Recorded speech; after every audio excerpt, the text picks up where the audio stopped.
मशरिक़ वस्ता में जंग का दौर चल रहा है और लगातार पहले से एक जंग इजराइल और हमास के दरमियान चल रही थी, लेकिन इस बीच में इजराइल और ईरान के दरमियान भी जंग शुरू हो गई और दुनिया अब इसे एक तरह से महसूस कर रही है कि क्या जो ये जंग है और मशरिक़ वस्ता में जिस तरह के हालात हैं, क्या तीसरी आलमी जंग की तरफ अब एक तरह से दुनिया जा रही है, थर्ड वर्ल्ड वॉर की तरफ अब एक तरह से दुनिया आगे बढ़ रही है। जिस तरह के तेवर इजराइल के हैं या जिस तरह से पलटवार इस जंग में ईरान ने किया है, अब ऐसे में इस जंग का नतीजा आखिर क्या कुछ होगा?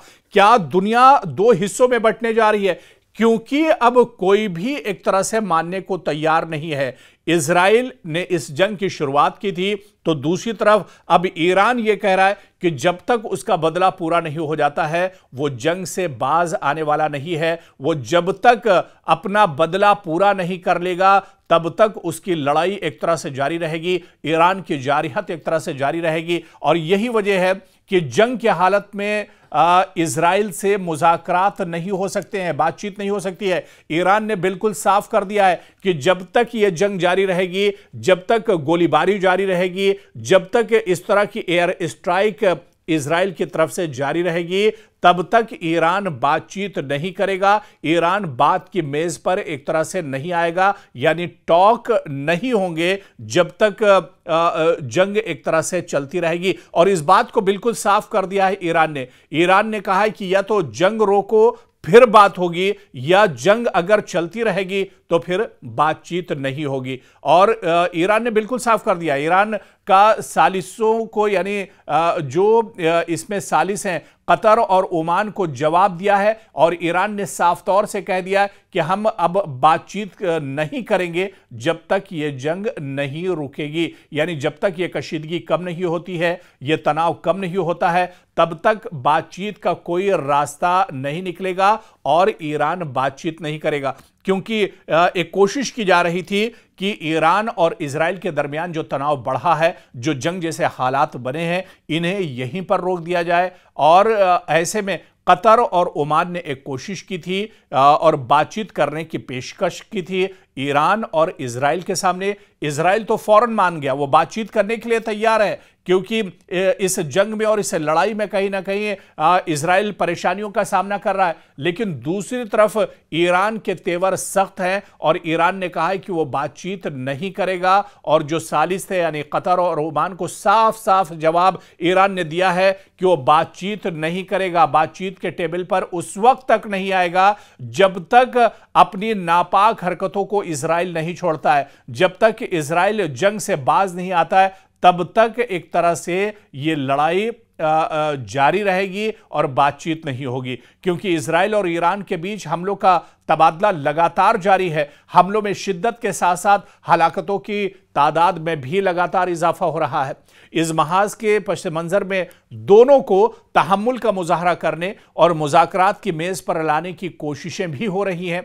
मीडिया रिपोर्ट्स के मुताबिक ईरान ने मुज़ाकरात के इम्कानात को खारिज कर दिया है। ईरान ने जो सालिस हैं, जो बीच में एक तरह से बातचीत कराना चाहते हैं, यानी कतर और ओमान को वाज़े अल्फाज में कह दिया है कि जंग की हालत में इजराइल से मुज़ाकरात नहीं हो सकते हैं।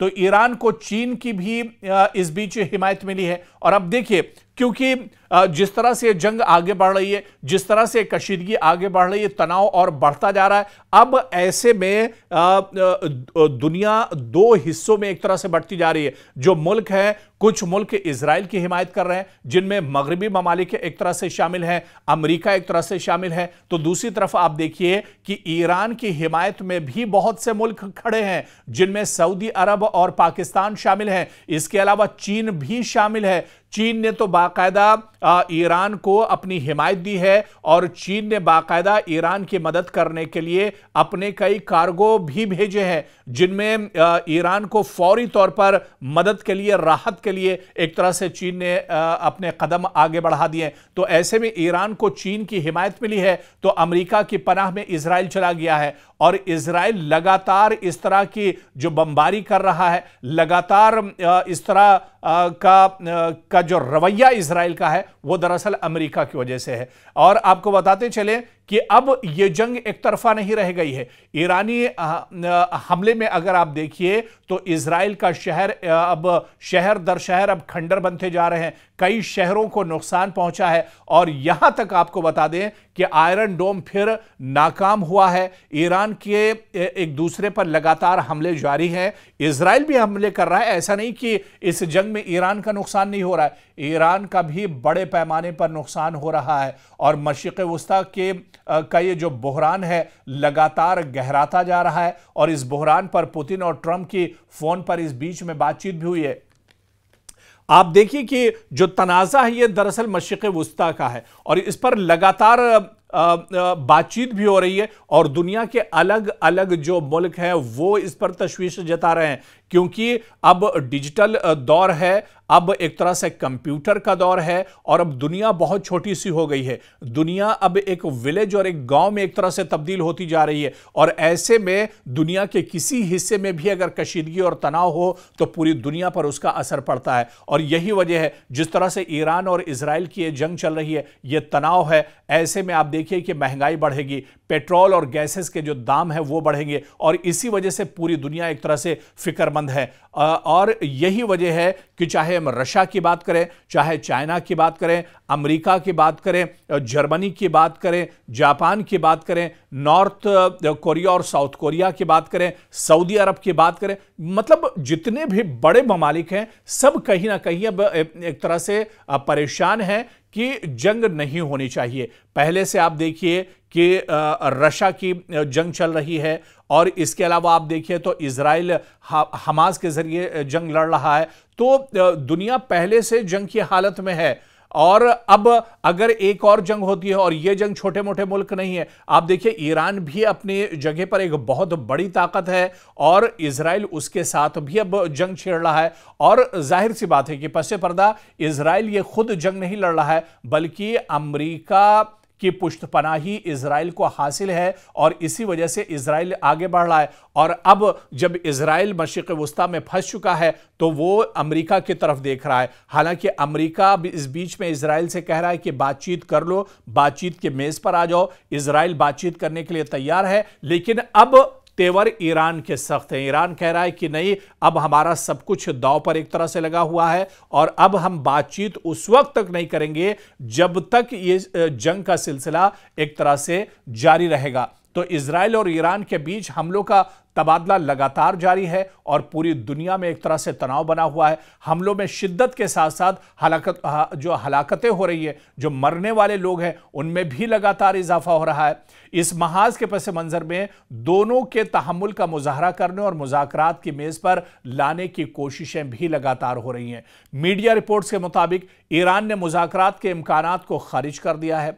अब ईरान के तेवर सख्त हैं। ईरान ने सालिस, कतर और ओमान को वाज़ेह अल्फाज में कह दिया है कि जंग की हालत में मुज़ाकरात नहीं हो सकते हैं। और इसी तरह से खबर रसा एजेंसी रॉयटर्स की अगर हम बात करें तो इसके मुताबिक ईरान ने कतर और ओमान को बताया है कि वो इजराइल के हमलों के दौरान जंगबंदी पर बातचीत के लिए तैयार नहीं है। ईरान का कहना है कि इजराइल की जारहियत का जवाब मुकम्मल होने तक वो मुज़ाकरात का आगाज करने पर गौर कर सकता है, यानी पहले जंग बंद हो और उसके बाद फिर वो बातचीत कर सकता है। और इस बीच अमेरिकी सदर डोनाल्ड ट्रंप का कहना है कि इजराइल और ईरान के बीच सौदे का वक्त आ गया है, यानी हर चीज में अमेरिका को सौदा दिखता है, हर चीज में डोनाल्ड ट्रंप को डील दिखती है और वो हर जगह एक तरह से डील करना चाहते हैं, हर जगह सौदा करना चाहते हैं। उन्होंने उम्मीद जाहिर की है कि वो इजराइल और ईरान के बीच अमन की बहाली के लिए सालिस एक तरह से का किरदार अदा कर सकते हैं। यानी अमेरिका ये जानता है कि अगर वो बीच में आएगा तो ये जंग बंद हो सकती है। आपको बताते चलें कि G7 रिपोर्ट के मुताबिक G7 सरबराही इजलास में शिरकत करने पहुंचे डोनाल्ड ट्रंप ने कहा कि अमेरिका दिफा के लिए इजराइल की तायीद करता रहेगा। ताहम जब उनसे यह पूछा गया कि आया उन्होंने अपने खलीफ को ईरान पर हमले रोकने को कहा था, तो उन्होंने कुछ भी कहने से इनकार कर दिया। यह दरअसल दोगला रवैया है अमेरिका का। एक तरफ ईरान को मना नहीं करता है इजराइल को मना नहीं करता है जंग करने के लिए और दूसरी तरफ ईरान से कहता है बातचीत करने के लिए। तो ये कहीं ना कहीं अमेरिका का दोगला रवैया, और इस रवैये को पूरी दुनिया एक तरह से समझ चुकी है। तो अब कहीं ना कहीं जिस तरह से जंगबंदी की बात की जा रही है, ऐसे में ईरान बहुत सख्त अपनी जगह पर उसने स्टैंड लिया है और ईरान ने कहा है कि जब तक यह जंग बंद नहीं होगी तब तक बातचीत नहीं होगी। और आने वाले दिनों में इस जंग का, इस तनाव का रुख क्या होगा, यह देखना भी बहुत अहम होगा।